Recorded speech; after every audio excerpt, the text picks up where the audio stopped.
previous VW Polo GTI was a bang-for-your-bucks master, but the current car was beaten in 2015 by its nemesis, the Ford Fiesta ST.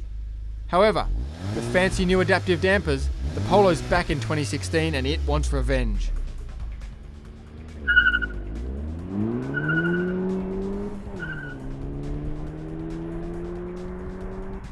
More fun this year than I recall previous Polo GTIs, and they've always been pretty good.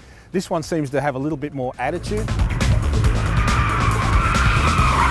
Polo GTI 143.4, probably the most overall complete package of all the hot hatches. Probably not as sketchy on the limit. It's very refined, but the overall package of engine, brakes, and certainly the speed that you can get out of this thing, it's a very sure-footed car on the limit.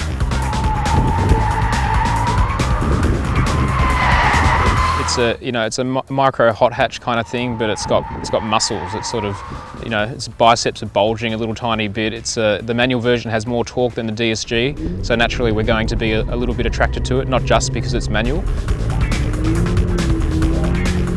Really good engine, lots of torque from that 1.8 litre. Compliant chassis, which is, it doesn't do anything you don't want it to do.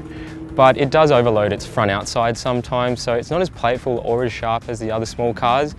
Packs a lot of performance onto the drag strip for not a lot of money, so it will do well in the equation, but in terms of how much you love it, it's probably not there like the Fiesta or the Renault.